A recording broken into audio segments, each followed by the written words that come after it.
Hello everyone, I hope you are doing great today. So in this video, we'll be looking at a paper from March 2024, question paper 42. And this is question 3, as you can see here. So without further ado, let's begin. A small object of mass 24 gram rests on a platform. The platform is attached to an oscillator as shown in figure 3.1. Okay. The oscillator moves the platform up and down. Alright. A. The total energy of the oscillations of the object is 2.2 times 10 to the power of negative 4 joules. In one oscillation, the object travels a total distance of 14 millimeters. Calculate the angular frequency of the oscillations. Okay. So with the information given, we can actually find our angular frequency by using our total energy formula. So total energy formula is the same formula as the maximum kinetic energy for simple harmonic motion, which is 1 over 2 m omega square amplitude square. So we know our total energy is 2.2 times 10 to the power of negative 4. We have half. Our mass is 24 grams. It is in grams, so make sure you convert it to kilograms, which is 24 times 10 to the power of negative 3. Omega square is something that we need to find. Then amplitude square is not given, but we can find from the information given here. They said the object travels a total distance of 14 millimeters. So what does it mean? If let's say this is the equilibrium where it first started, then when the oscillator moves the platform up, it's going to go up here, then come back to equilibrium, then go all the way down, then come back to its original position where it started. This is one complete cycle, and they did say in one oscillation. So that means if I were to label this as y, why I label all of it as y? Because this is an amplitude. Remember, from equilibrium to the highest point is amplitude, right? That means 4y is equals to 14 millimeters. Or in other words, 14 millimeters divide 4 is your amplitude. You will get 3.5 millimeter. This is your amplitude. So be aware, they said total distance. That means total distance the object has travelled. So don't confuse this with amplitude. They didn't say it's an amplitude, it said it's total distance. So make sure to divide 4. Don't divide 2, because sometimes we think that, oh, this is the total distance traveled as 14 millimeters. To know amplitude from equilibrium, we just divide 2. Nope, don't do that. Total distance is how much the object has travelled. So from equilibrium, if let's say it started from equilibrium, it goes up, then come down, half a cycle already, then come all the way down, go back to its original position, full cycle. So that is the total distance, and we know amplitude is from equilibrium to the highest point, right? So we got 4y, the total distance, add all the amplitude, you should get 14 millimeters. That is why we divide 4. Okay, so we have 3.5. Remember, it's in millimeter, so don't ever forget to convert it to meter. So into times 10 to the power of negative 3. So you will get your omega as 39 radians per second to two significant figures. So this will be 39. Okay, now this is a bit tricky, a lot of conversions, and yeah, if you go past through that, you'll be able to answer this. Now let's look at B. The frequency of the oscillator is fixed and the amplitude of the oscillation is gradually increased. Okay, calculate the maximum amplitude of the oscillations so that the object does not lose contact with the platform. One thing to take note here, they said the frequency of the oscillator is fixed. That means your period is also fixed. If your period is fixed, that means your omega is the same. That means omega is unchanged. So if we were ever to use omega in this question, we can just take it from A that we have calculated earlier. Okay.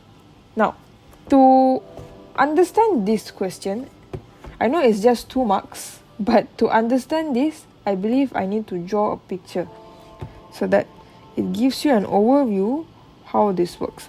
So this is originally in equilibrium, the oscillator. Then imagine now it moves up. So I'm going to draw a bit higher. And maybe this is when it's all the way down at the bottom. I know it's not drawn exactly to scale, but you get the idea. Okay. Right, so I'm just saying all the way up top, bottom.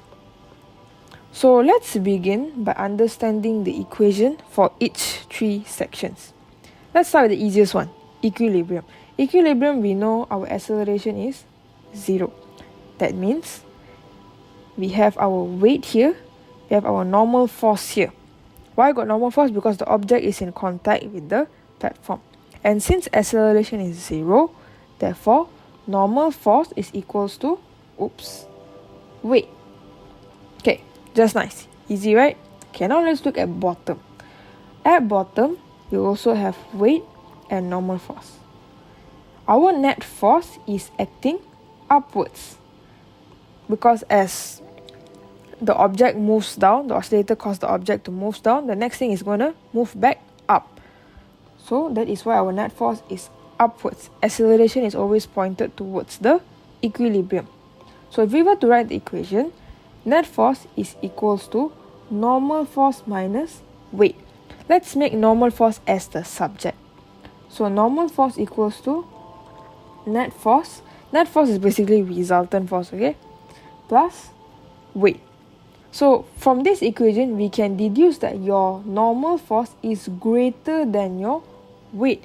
It shows that the object is nicely in contact with the platform. And this is what will push. And since it's greater than the weight, this is going to push the object up.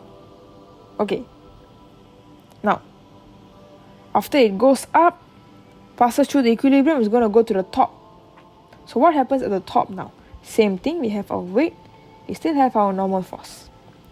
The difference is our net force is now acting downwards, because now as you go all the way to the top, the oscillator, what it try to do is it's going to try to cause the object to move down back. And since it's going to move down, our net force is acting downwards. Therefore, if we were to write the equation, F net is equals to weight minus normal force. So if I were to make my normal force as my subject, I will get weight minus net force. So from this equation, we can see that because weight is subtracting from the net force, that means my normal force will definitely be less than my weight. So we have 3 different conclusions here. One is the top is less than the weight, bottom is more than the weight, and in equilibrium it's equals to the weight. So what am I supposed to do, with this information? Okay. The question said, find the maximum amplitude of the oscillation so the object does not lose contact with the platform. Am I right? So, the point at where the object will not lose contact at the platform is actually at the top. Now I know you might be thinking, why at the top? It is at the top, and the critical condition is your acceleration must be equals to your gravitational acceleration. And it has to be the maximum acceleration. Because at the top maximum amplitude, we know our acceleration is maximum, right? So in order for it not to lose contact with the platform, our acceleration must set to be the gravitational acceleration. Now, why is that so?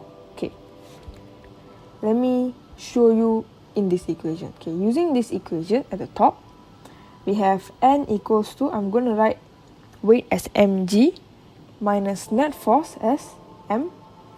So now, given that our maximum acceleration here is g, which is our gravitational acceleration, so mg minus mg, what do you get? You get 0. So n equals to 0 means it is at the point that the object is about to lose contact. it is just about to lose contact with the platform. So what if my n is more than 0? When your n is more than 0, that means you are still in contact. So what is the condition for n more than 0? When n is more than 0, that means your acceleration is less than gravitational acceleration. Because we have our n equals to mg minus ma. Right? So if acceleration is less than the gravitational acceleration, it shows that our ma is less than mg as well. Because you're just going to multiply m both sides, your ma will be less than mg as well, right? That means if your ma is less than mg, wouldn't your n be bigger? Let me give you in terms of numbers. 7 is less than 10, right? So my normal force is now equals to mg is 10, ma is 7. So if you take 10 minus 7, you'll get 3. That is still contact force. 3 Newton is still a value. It's still a contact force. The problem now is when your acceleration goes more than g. When your a is more than g, your n will be less than 0.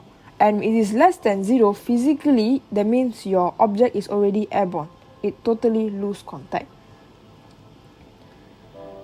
Because n equals to mg minus ma. Am I right? So if it's a more than g, that means your ma is more than mg. So if your ma is more than mg, that means this value is greater than this. For example, 10 is greater than 7. So now if I were to sub this in, n equals to, for example, mg is 7 minus 10.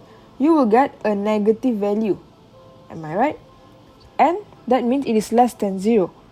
And physically, that means you are already airborne.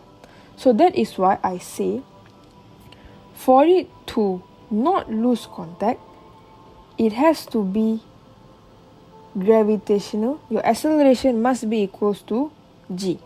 And the maximum acceleration should be equals to g. Because you'll get n equals to 0. And n equals to 0 means the object is just about to lose contact. And the question here is asking you the maximum amplitude.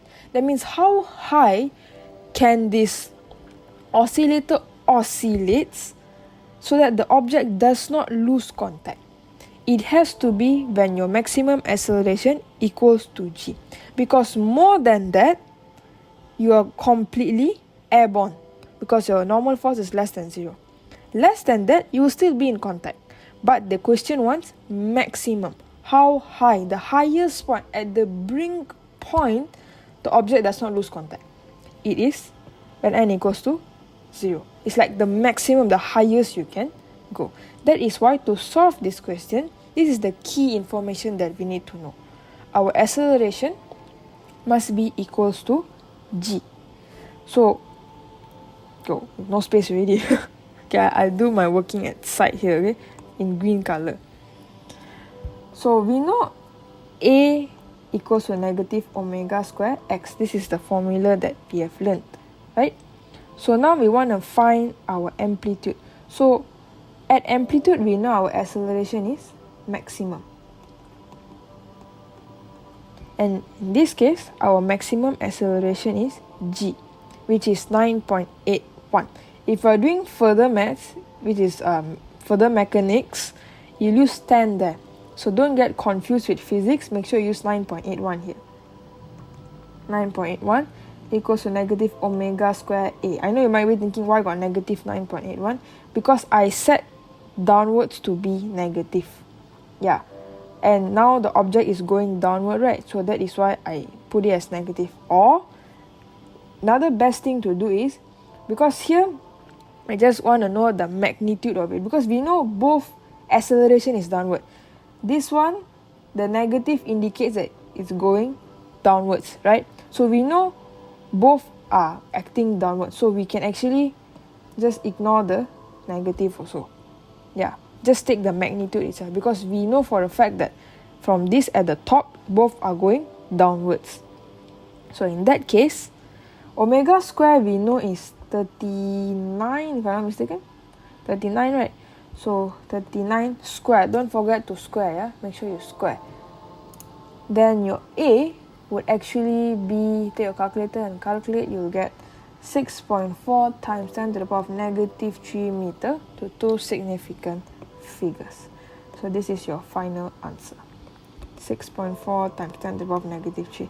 Best part is just for 2 marks, you know. But to understand this, I feel like it's more than 2 marks, honestly speaking. Yeah, so conclusion is, you need to know where it lose contact, where is it about to lose contact, and what value will the acceleration be when it's totally airborne and when it's also still in contact. Something crucial to understanding question like this. Yeah.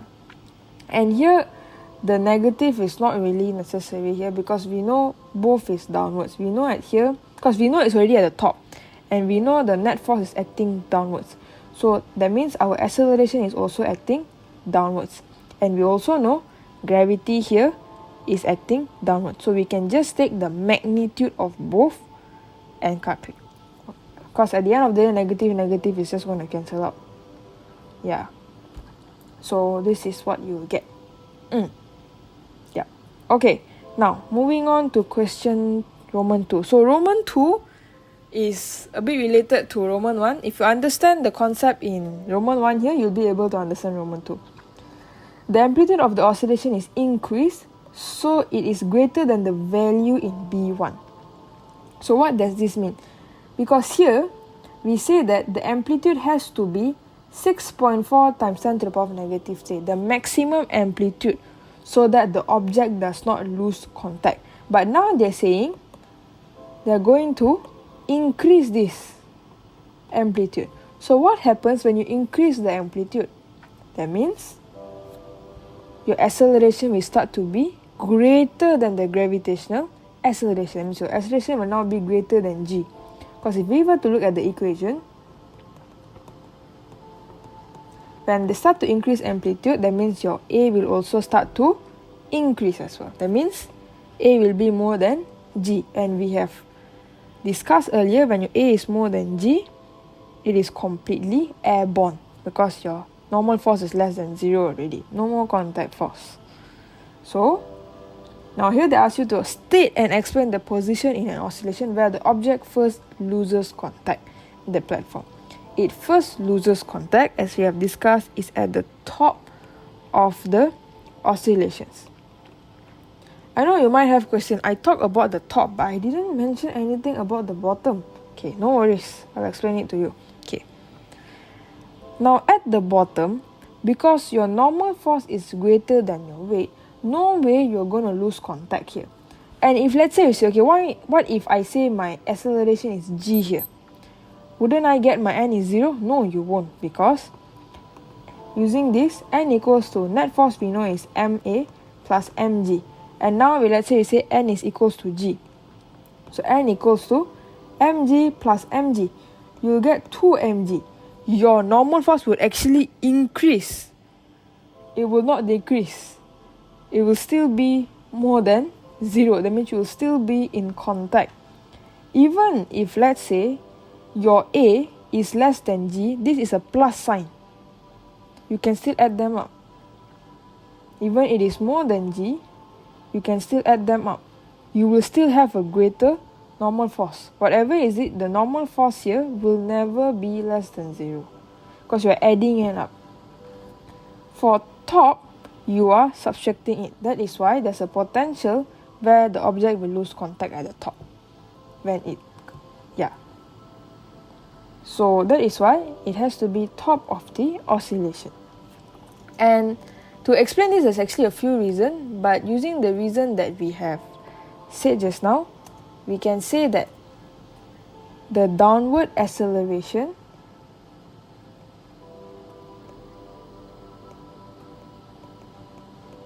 first exceeds, because they say first loses contact, it's good to emphasize first exceeds, because it's at the top where it first exceeds free fall acceleration. What is free fall acceleration? It's basically a more fancy word in physics. G. This sentence just means that A has exceed gravitational acceleration or free fall acceleration. Yep. Or another way to explain this is it has a greatest downward acceleration. Or the most simplest way is contact force is minimum. Because it is less than 0, right? You can write n less than 0 also if you want. Yeah. But I think the most reflex answer would be the first one here. Right? Because we have discussed why is this.